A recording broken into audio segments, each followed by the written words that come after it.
Meu nome é Guilherme Vitória. Vou falar um pouco sobre o edifício Martinelli, que é a ficha técnica. Sua localização fica na rua São Bento, 405, Centro Histórico de São Paulo.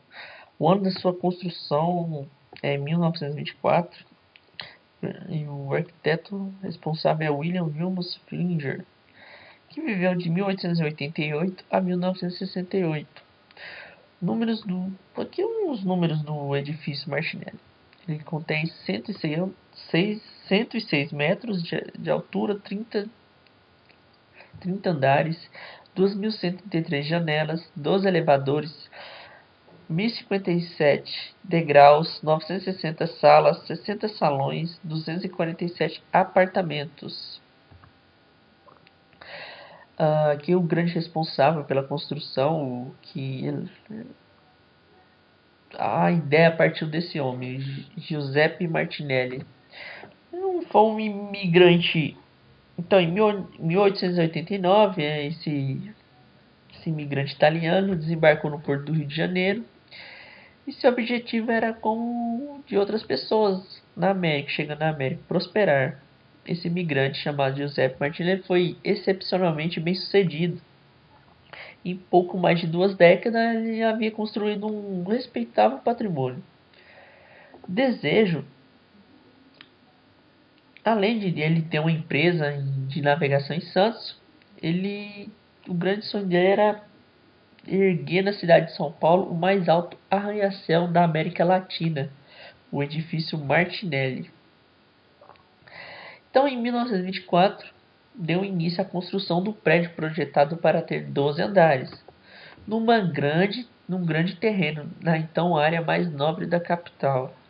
O autor do projeto era o arquiteto húngaro William Flinger, da Academia de Belas Artes de Viena. Toda a sua construção, todo o cimento da construção era importado da Suécia e da Noruega, pela própria casa de importador de Martinelli. Nas obras, trabalhavam mais de 600 operários, 90 artesãos italianos e espanhóis. Cuidavam do esmeraldo acabamento. Os detalhes da rica fachada foram desenhados pelos irmãos Lacombe, que mais tarde projetariam a entrada do túnel da Avenida 9 de Julho. Diversos imprevistos prolongaram as obras. As fundações abalaram um prédio vizinho e Martinelli, para resolver o problema, foi lá e comprou o prédio também. Ele importou uma máquina da Alemanha, uma máquina de calcular chamada Mercedes. Enquanto isso, Martinelli não parava de crescer os andares ao edifício, estimulado pela própria população que lhe pedia mais altura, ele foi fazendo isso. De 12 passou para 14 e depois passou para 18. E em 1928 chegou a 24 andares. Então nessa época, o próprio Martinelli já havia assumido o projeto arquitetônico e, não se satisfazendo em fiscalizar diariamente as obras,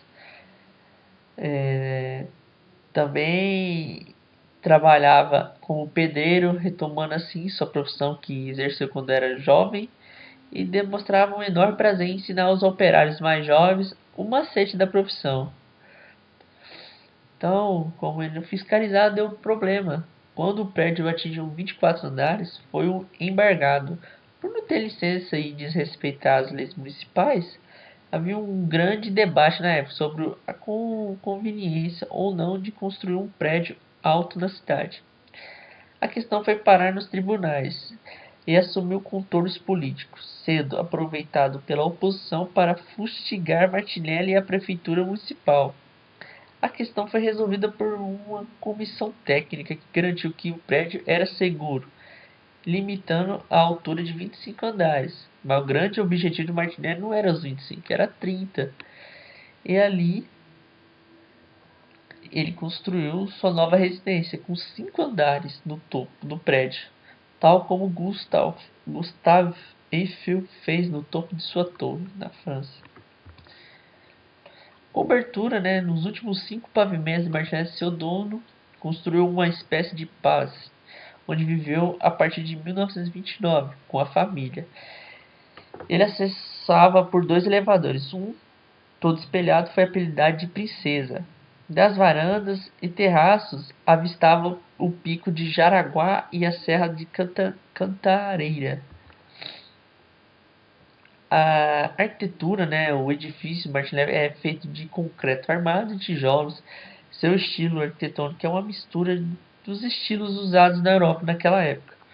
Ele tem portas de pinho de riga, escadas de mármore de Carrara, vidros, espelhos, papéis de parede belga, louça sanitária inglesa, entre outros materiais utilizados na construção da época. O corpo do edifício é pintado com 3 tons rosa, né, recoberto com uma massa da mesma cor. Resultado, dá uma mistura de vidro moído, cristal de rocha e areia de pó de mica. Essa característica deu ao edifício Martinelli um apelido de bolo de noiva, dado pelo escritor Oswald de Andrade. Como eu disse antes, a maioria dos materiais usados no edifício Martinelli foram importados, né, como cimento, que veio da Suécia e da Noronha. Entre seus acabamentos luxuosos estavam as portas de madeira de lei e as escadas de mármore italianos. A restauração. Contudo, em 1965, né, a história da construção toma um novo rumo, com o então recém-eleito prefeito Olavo Setúbal decidindo salvá-lo, que teve uma época que ele ficou abandonado, aconteceram alguns problemas, aí o prefeito decidiu salvá-lo, né? Após uma desapropriação complicada, o edifício passou por um processo profundo de restauração. A fachada foi limpa com lateamento de areia, o sistema hidráulico e elétrico foram substituídos completamente, novos elevadores foram instalados e por fim foi feito um sistema de prevenção a incêndio que tornou um dos mais seguros da cidade. Aqui algumas imagens do prédio. Aqui uma curiosidade, né? O prédio foi homenageado na nota de 500 mil cruzeiros na época. E é isso. Esse edifício maravilhoso. Aqui as referências. E é isso, obrigado.